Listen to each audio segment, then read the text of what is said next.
कहानी एक ऐसे लड़के की जिसके पास अनोखी शक्तियाँ होती है, जिससे कि वो लोगों के दिमाग और उनके विचारों को पढ़ सकता है। लेकिन इतना सब होने के बावजूद भी दुनिया सिर्फ उसे नफरत की निगाहों से देखती है। यहाँ तक कि उसका पिता भी उसके पैदा होते ही उसे छोड़कर चला जाता है। तो आखिर इस लड़के ने क्या किया था जिससे उसका बाप उसे छोड़कर चला गया था, और ये शक्तियाँ उसके पास कैसे आई, ये देखने के लिए वीडियो में एंड तक बने रहे। कहानी में आगे बढ़ने से पहले अगर आपने चैनल को सब्सक्राइब नहीं किया तो चैनल को सब्सक्राइब करो। कहानी की शुरुआत में हमें हॉस्पिटल को दिखाया जाता है, जहाँ पर एक आदमी की वाइफ उसके बच्चे को जन्म देने वाली थी। लेकिन खराब मौसम के चलते उस आदमी की वाइफ पर बिजली गिर जाती है, जिससे उसकी वाइफ मारी जाती है। लेकिन डॉक्टर बच्चे को बचा लेते हैं। ये बच्चा बाकी बच्चों की तुलना में नॉर्मल नहीं था, बल्कि इससे एक रेयर जेनेटिक बीमारी होती है जिससे एल्बिनिज्म कहा जाता है। और इस बीमारी की वजह से शरीर की पिगमेंटेशन खत्म हो जाती है और इसी वजह से पूरा शरीर सफेद हो जाता है। अब इस बच्चे का बाप अपने बच्चे को मनुष्य समझता है, क्योंकि उसे लगता है कि शायद इस बच्चे की वजह से उसकी वाइफ की डेथ हो गई है, और इसीलिए उस बच्चे को वहीं छोड़कर चला जाता है। इसके बाद हमें कुछ सालों के बाद का समय दिखाया जाता है, जहाँ घर में एक बूढ़े आदमी की डेथ हो जाती है। तो पुलिस वहाँ पर छानबीन करने के लिए जाती है, और इस केस को डक बर्नर नाम का एक पुलिस ऑफिसर हैंडल कर रहा था।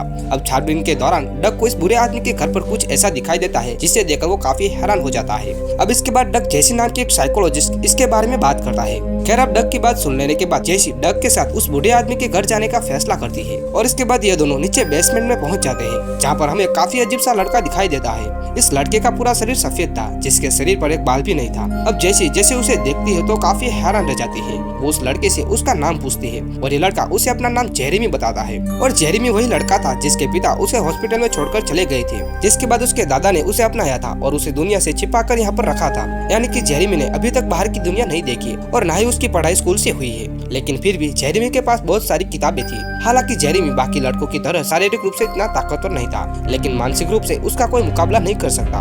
वो काफी होशियार था, और यही वजह होती है कि जेरेमी को अपने लाइब्रेरी की एक एक किताब का हर एक पेज याद होता है। अब अपने दादाजी की डेथ के बाद जेरेमी एकदम से अकेला हो गया था, इसलिए जैसी उसे एक अनाथ आश्रम में ले जाती है। और ये पहली बार था कि जेरेमी ने बाहर की दुनिया देखी थी। और अब जैसे जेरेमी अनाथ आश्रम में पहुंचता है तो सभी बच्चे उसे घूरने लग जाते हैं। यहाँ पर जेरेमी हमेशा अपनी आंखों पर काला चश्मा पहनकर रखता था, क्योंकि उसकी आंखें काफी ज्यादा सेंसिटिव थी। वो सूरज की रोशनी को नहीं झेल सकता था। खैर, अब इसके बाद अब लंच का टाइम हो जाता है, तो यहाँ के कुछ बच्चे जेरेमी से एक चम्मच को बैलेंस करने के लिए कहते हैं। अब जेरेमी पहले तो उसकी बात को मानने से इनकार कर देता है, लेकिन बाद में जॉन नाम का एक लड़का उसे धमकाता है, और जेरेमी किसी तरह से उस चम्मच को बैलेंस कर देता है। और उसके ऐसा करते ही वहाँ पर जितने भी चम्मच थे उस एक चम्मच से आकर चिपक जाते हैं। जेरेमी का यह करतब देखकर सभी बच्चे की आंखें खुली की खुली रह जाती है। लेकिन जॉन जेरेमी की पावर देखकर बहुत ही ज्यादा गुस्सा हो जाता है। अब अगले सीन में हमें जेसी को दिखाया जाता है, जो कि जेरेमी के शरीर की जांच कराती है। चेकअप हो जाने के बाद डॉक्टर बताते हैं कि जेरेमी की बॉडी एकदम से नॉर्मल है। अब क्योंकि जेरेमी हमेशा चश्मा लगाता था, इसलिए जैसे उसके लिए एक लेंस ऑर्डर कर देती है। यहाँ पर जैसे उसका एडमिशन एक अच्छे स्कूल में करा देती है, जिससे जेरेमी की पढ़ाई हो सके। खैर, अब इसके बाद जेरेमी अपने स्कूल में फिजिक्स की क्लास में बैठा होता है, और डोनाल्ड नाम का एक टीचर उन्हें बिजली के बारे में पढ़ा रहा होता है। इसी क्लास में लिडसी नाम की एक लड़की भी होती है, जो काफी देर से जेरेमी को देखी जा रही थी। अब इसी दौरान उनका टीचर डोनाल्ड एक इलेक्ट्रिसिटी मॉडल पर एक्सपेरिमेंट करता है, जिसमें से बिजली निकलना शुरू हो जाती है। और बिजली को देखते जेरेमी की पूरी बॉडी कांपने लग जाती है, और ये धीरे धीरे बिजली इतनी ज्यादा बढ़ जाती है कि जेरेमी के पास आ जाती है। और बिजली को आता देख ऐसा लग रहा था कि जैसे जेरेमी इसे अपनी तरफ खींच रहा हो। ये देखकर डोनाल्ड बिजली को तुरंत बंद कर देता है और जेरेमी को हॉस्पिटल लेकर जाता है। और जब डॉक्टर जेरेमी को चेकअप करते हैं तो वो पाते हैं कि इतने बड़े शॉक के बाद भी जेरेमी को कोई नुकसान नहीं पहुंचा था। उसी दौरान हॉस्पिटल में डक आ जाता है। यहाँ पर डोनाल्ड उसे बताता है कि जेरेमी ने बिजली को अपनी तरफ अट्रैक्ट कर लिया था, और शायद यही वजह है कि जेरेमी की बॉडी पर एक बाल भी नहीं है। यह बात सुनकर डक जेरेमी से मिलने के लिए जाता है, लेकिन जेरेमी कमरे से भाग गया होता है और अकेला सड़क पर जा रहा होता है कि तभी जेरेमी के रास्ते में लिडसी से मुलाकात हो जाती है। जेरेमी इससे रेलवे लाइन का पता पूछता है और अकेला रेलवे ट्रैक से अपने घर के लिए रवाना हो जाता है। लेकिन आधे रास्ते में डक उसके सामने आ जाता है और जेरेमी से घर चलने के लिए कहता है। पहले तो जेरेमी डक से मना कर देता है, लेकिन डक के काफी जिद के बाद उसके साथ चला जाता है। यहाँ पर उसे एक कमरे में ले जाया जाता है, जहाँ पर बहुत ही ज्यादा लोग होते हैं। यहाँ पर एक आदमी जेरेमी को बताता है कि तुम्हारा IQ इस दुनिया में सबसे ज्यादा है, तो तुम बताओ कि तुमने किस बुक से सीखा है या कहीं और से। जिस पर जेरेमी बताता है कि मैं रेडियो या टीवी के पास नहीं जा सकता, क्योंकि ऐसा करने से वो खराब हो जाते हैं। खैर, अब इसके बाद जेरेमी अपने घर जाने के लिए कहता है, जिस पर ये लोग उसे बताते हैं कि बैंक ने तुम्हारे घर को सीज कर लिया है। ये बात सुनकर जेरेमी यहाँ से चला जाता है। खैर, अब इसके बाद जेरेमी का स्कूल एक्टिविटी प्लान तय करता है, जिसमें जेरेमी को शामिल कर लिया गया था। लेकिन जेरेमी इससे भी खुश नहीं होता और वो अकेला जाकर बैठ जाता है। यहाँ पर वो डक को बताता है कि वो जब भी बिजली को कड़कड़ाते हुए देखता है तो उसे लगता है कि शायद वो बिजली मेरी तरफ आ रही है, और ये वजह कि उसकी माँ भी बिजली की वजह से मारी गई है। खैर, अगले दिन डक एक हिरन को मार देता है और इस बात को किसी से भी बताने के लिए मना कर देता है। अगर आपने अभी तक चैनल को सब्सक्राइब नहीं कर लिया तो कर लीजिए।